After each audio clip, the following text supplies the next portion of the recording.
Hello বন্ধুরা, আজ আমি আপনাদের 4 দিনের একটি দার্জিলিং ট্যুর পেশ করলাম। 9 ডিসেম্বর সকাল 6:30 নিউ জলপাইগুড়ি থেকে প্রাইভেটে দার্জিলিং যাত্রা শুরু হলো। আমার প্রথম গন্তব্যস্থল হবে মিরিক। আমরা মিরিক এসে এখনও পৌঁছইনি। এটি মিরিক যাওয়ার পথে মাঝখানের একটি জায়গা। এখানে আমরা বিভিন্ন রকমের ব্রেকফাস্ট খেলাম। এরপর আমরা মিরিকের উদ্দেশ্যে রওনা হব। মিরিক জায়গাটি দার্জিলিং থেকে 52 কিলোমিটার দূরে এবং এটি 4,905 ফুট হাইট। দেখুন, আমরা এবার মিরিকের পথে যাত্রা করছি। এটি খুবই সুন্দর জায়গা এবং এখানে এসেই প্রথম ঠান্ডা অনুভব হবে।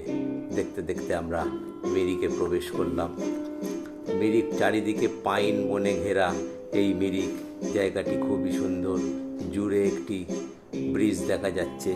ব্রিজটির নাম ইন্দ্রাণী পুল। আর মিরিক জায়গাটিতে যে আপনার লেকটি আছে, এটির নাম হচ্ছে সৌমেন্দু লেক। 1.25 কিলোমিটার লম্বা। এই লেকের মধ্যে বোটিংয়ের সুবিধাও আছে এবং পাইন বনে ঘেরা এই লেকটি খুবই সুন্দর দেখতে। কেউ কেউ মিরিকে এসে এক রাত্রি স্টে করেও যেতে পারেন। আমাদের পরবর্তী গন্তব্যস্থল হবে গোপালধারা টি গার্ডেন। মিরিকে আমরা মোটামুটি আধ ঘন্টা 45 মিনিট স্টে করলাম। এরপর আমরা গোপালধারার উদ্দেশ্যে যাব। দেখুন, দেখতে দেখতে আমরা গোপালধারা টি গার্ডেনে চলে এলাম। এটি 5,500 থেকে 7,700 ফুট উঁচু। Area 790 acre. ঢলচাঁদ সারিয়া 1953 সালে এটি কেনেন। এখন তার ছেলেরা দেখাশোনা করেন।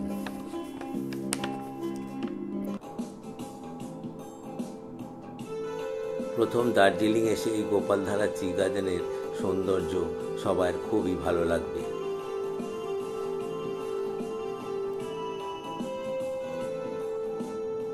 এরপর আমরা এসে পৌঁছলাম সীমানা ভিউ পয়েন্ট। এটি একটি ছোট্ট জায়গা। ছোট্ট গ্রামের মধ্যে বাজার এখানে আছে। এখান থেকে কাঞ্চনজঙ্ঘা পরিষ্কার দেখা যায়, যদিও আমরা এর দেখা পেলাম না কাঞ্চনজঙ্ঘা। এর পরবর্তী গন্তব্যস্থল হবে আমাদের লেপচা জগৎ।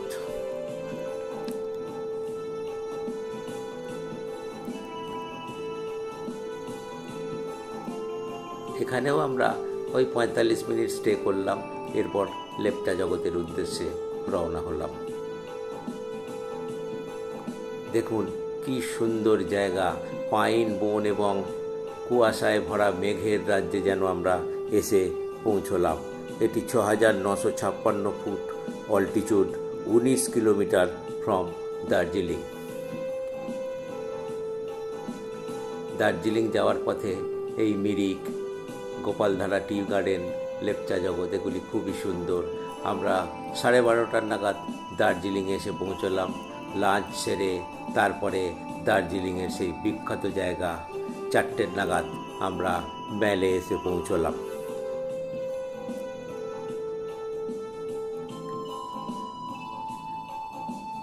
দার্জিলিং ম্যালের হাইট 7,000 ফুট এবং এটি মেন বাজার বলতে পারেন। এখানে ম্যাল বলা হয়। ওই যে দেখুন মূর্তিটি দেখা যাচ্ছে, এটি হলো আইডেন্টিফিকেশন দার্জিলিং ম্যালের।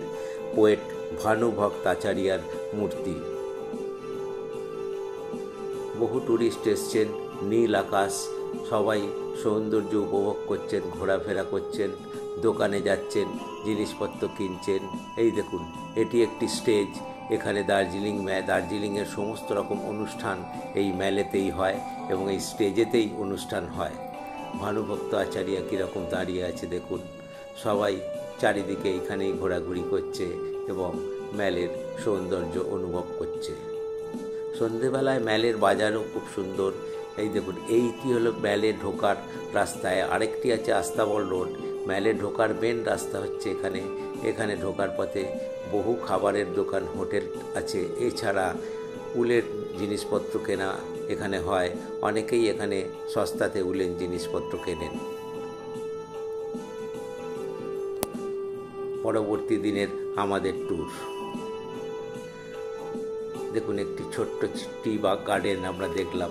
এইবার এইখান থেকে আমরা পরবর্তী দিনের লোকাল ট্যুর গাড়িতে করে স্টার্ট করব।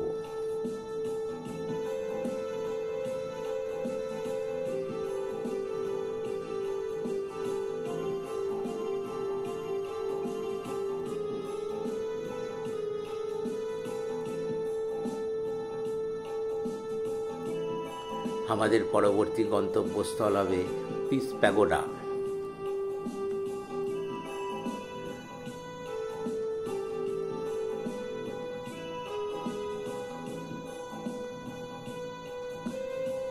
দার্জিলিংয়ের এই পাহাড়ি পথ, পাহাড়ি সৌন্দর্য যেন সব কিছু মন কেড়ে নেয়। এরপর আমরা পিস প্যাগোডায় প্রবেশ করলাম।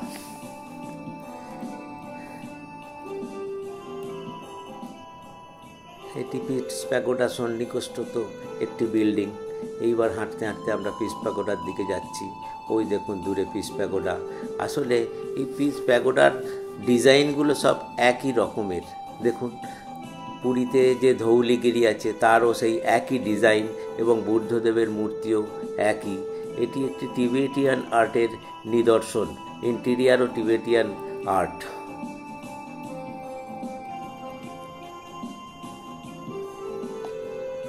পিস প্যাগোডার ওপর থেকে দার্জিলিং শহরের সৌন্দর্য খুব সুন্দর লাগে। আস্তে আস্তে আমরা একদম প্যাগোডার কাছাকাছি চলে এলাম।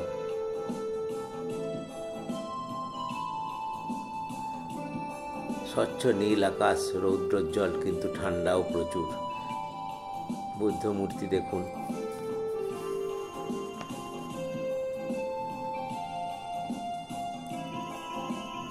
এরপর পিস প্যাগোডা থেকে আমরা বাতাসিয়া লুপে হাজির হলাম। দার্জিলিংয়ে এলে বাতাসিয়া লুপের সৌন্দর্য দেখতে সবাই যায়। এই দেখুন কি সুন্দর বাগান আছে, কত সুন্দর। এছাড়া এই বাতাসিয়া লুপ ঘিরে যে টয় ট্রেনের যে বেঁকে বেঁকে যে যাতায়াত, এইটা সবাই মন কেড়ে নেয়। এই বাতাসিয়া লুপ সকাল 6টা থেকে বিকেল 5টা অবধি খোলা থাকে, 20 টাকা এন্ট্রি ফি। এই বাতাসিয়া লুপ থেকে কিন্তু কাঞ্চনজঙ্ঘার সৌন্দর্য একদম খুবই সুন্দর, পরিষ্কার এখান থেকে দেখা যায়।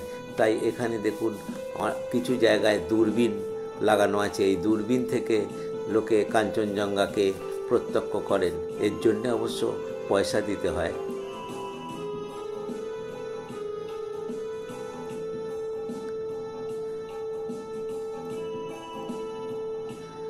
এই যে দেখুন টয় ট্রেনের রাস্তাটি কত সুন্দর। অনেক সিনেমার শুটিংও এখানে হয়েছে।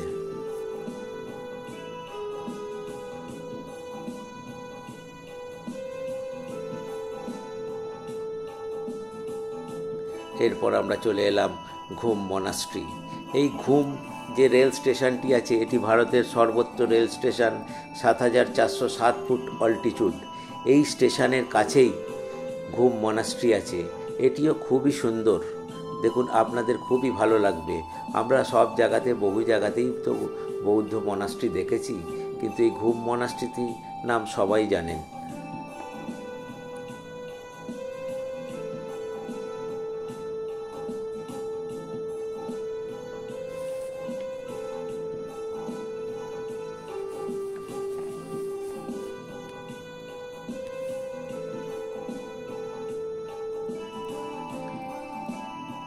আমাদের পরবর্তী দিনের ট্যুর হচ্ছে তিনচুলে। তিনচুলেতে আমরা এসে গেছি।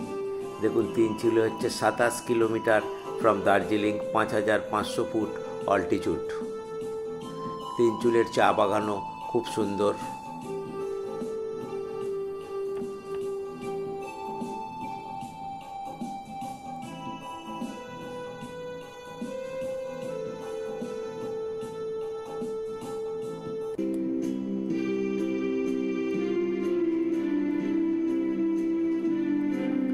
তিনচুলে থেকে গাড়ি এগিয়ে চলল। আমরা আস্তে আস্তে পাহাড়ি পথ ধরে আমাদের পরবর্তী গন্তব্যস্থলের দিকে পৌঁছলাম।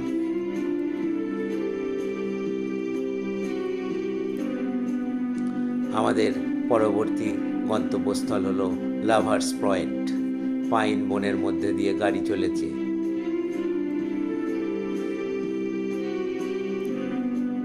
আমরা লাভার্স পয়েন্টে এসে পৌঁছলাম।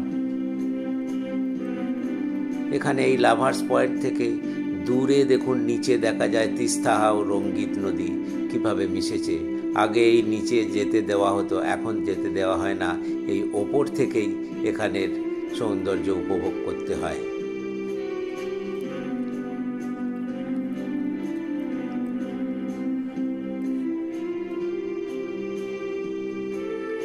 আমাদের পরবর্তী গন্তব্যস্থল পেসক টি গার্ডেন।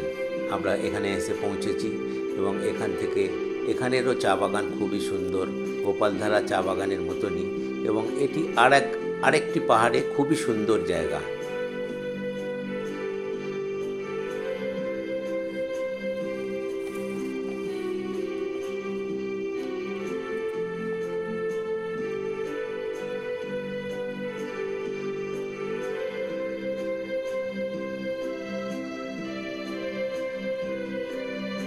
পেসক টি গার্ডেনের পর আমরা পরবর্তী গন্তব্যস্থলের দিকে এগিয়ে চললাম।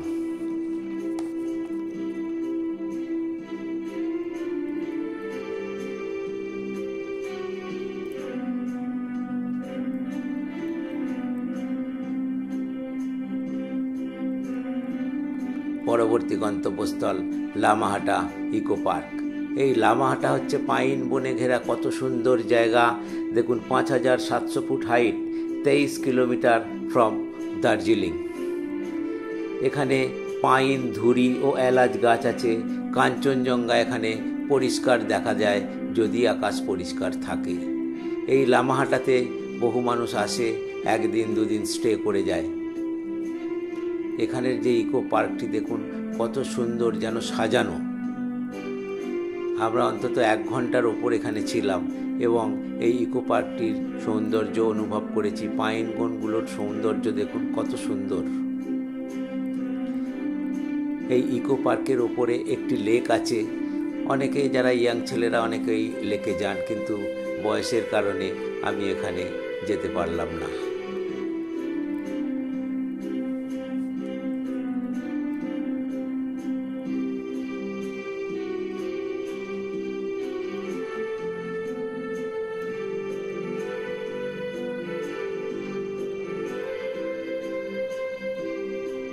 শীতকালীন ফুল চারিদিকে ফুটে আছে, যেন সাজিয়ে রাখা হয়েছে মনে হচ্ছে।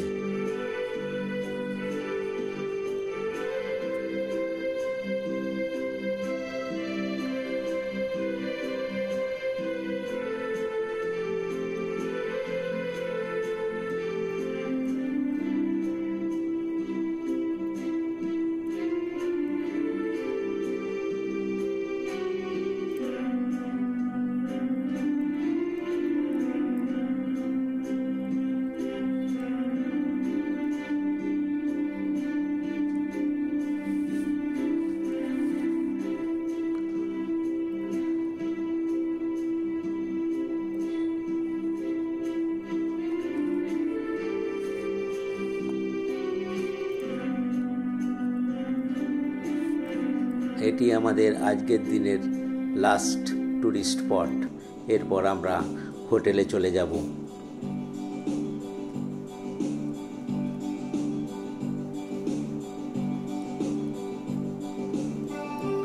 পরবর্তী দিনের ট্যুর হচ্ছে আমাদের ম্যাল, দার্জিলিং ম্যালের সংলগ্ন জায়গা আমরা পদব্রজে ট্যুর করব।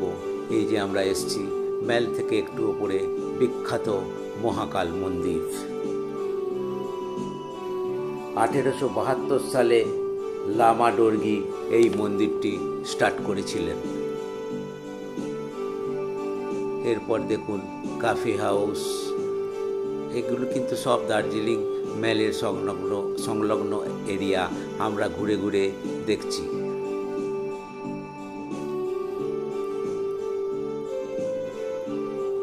এটিও একটি সুন্দর চার্চ দার্জিলিং ম্যাল সংলগ্ন।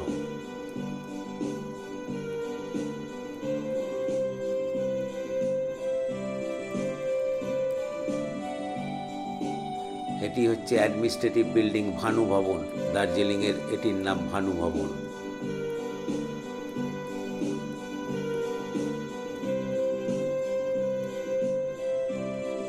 পরবর্তী দিন আমরা স্টার্ট করলাম মংপুর উদ্দেশ্যে।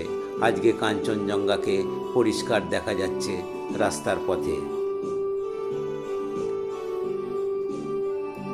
আমরা মংপুতে এসে পৌঁছে গেলাম, ঘণ্টাখানেকের মধ্যেই মংপুতে এসে পৌঁছে গেলাম। এটি 27 কিলোমিটার ফ্রম দার্জিলিং। এর অল্টিটিউড হচ্ছে 3759 ফিট। মংপুতে রবীন্দ্রনাথ কিছুদিন সেখানে এসে থেকেছিলেন, সেই জন্য এটি এখন হেরিটেজ বিল্ডিং হয়ে গেছে। এছাড়াও আরেকটি কারণে মংপু বিখ্যাত, আপনারা জানেন সিনকোনা ট্রি প্ল্যান্টেশন এখানে হয়েছে এবং এইখান থেকেই কুইনিন ফ্যাক্টরি হয়েছে।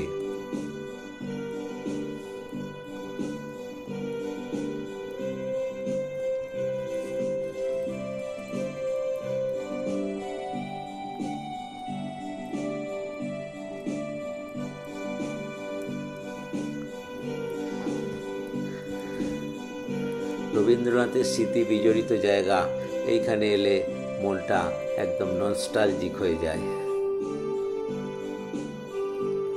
এখানেও অনেক ফুলের বাগান আছে, আপনারা দেখছেন। এরপর আমরা যে গেলাম যোগীঘাট ব্রিজ। এই যোগীঘাট ব্রিজ দিয়েই যাব আমরা কমলালেবুর জায়গা শিটং। এই সন্নিকটস্থ অঞ্চলে এখানে আমরা সকালের টিফিনটা করে নিলাম এবং এই যোগীঘাট গিচের এখানে ছোট্ট নদী গেছে, এগুলোর সৌন্দর্য উপভোগ করছি।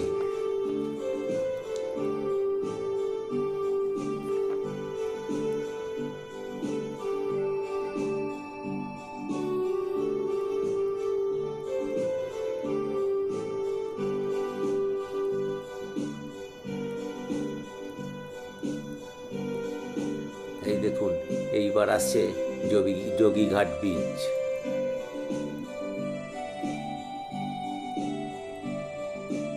খুবই সুন্দর, খুব মনোরম জায়গাটা।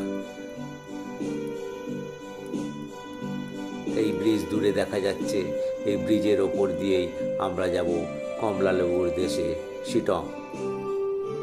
আস্তে আস্তে আমরা শিটং এসে পৌঁছে গেলাম। এই দেখুন কত কমলালেবু।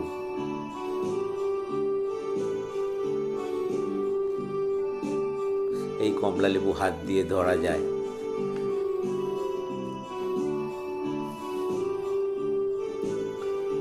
প্রতি কমলালেবু গার্ডেনে ঢুকতে গেলে এন্ট্রি ফি 50 টাকা। আপনি এখানে কমলালেবু ছিঁড়তে পারবেন না, কিন্তু হাত দিয়ে ধরতে পারবেন, গাছে ফটো তুলতে পারবেন।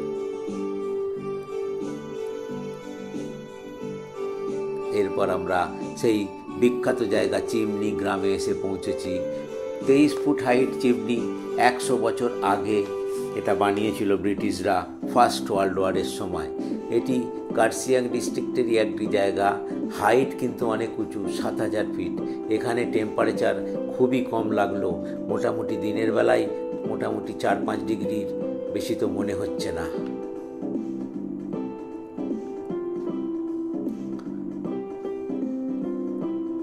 কার্সিয়াং ডিস্ট্রিক্টের এটাও একটি খুবই সৌন্দর্যপূর্ণ জায়গা। এখানে দেখুন টুরিস্ট লজও আছে, বিভিন্ন রকমের হোমস্টে আছে, লোকে থাকতে পারেন এবং প্রতিটি হোমস্টেসে দেখুন বাগানগুলো কত সুন্দর।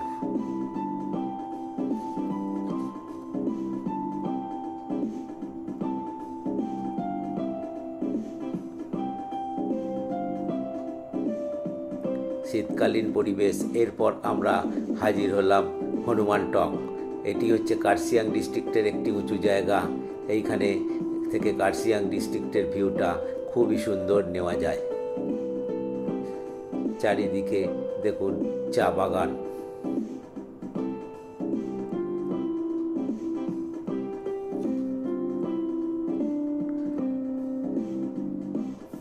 এটি আমাদের লাস্ট জায়গা। এরপর আমরা কার্সিয়াং ট্যুরিস্ট লজে এলাম। ট্যুরিস্ট লজে খাওয়া দাওয়া করলাম, সুন্দর খাওয়া দাওয়া। রাত্রিবেলা ট্রেন, এখান থেকে আরও 1 ঘন্টা গেলে, এখন বিকেল হয়তো 4:30-5টা হবে, এখান থেকে গিয়েই আমরা রাতের ট্রেন ধরে আবার কলকাতার উদ্দেশ্যে রওনা হব।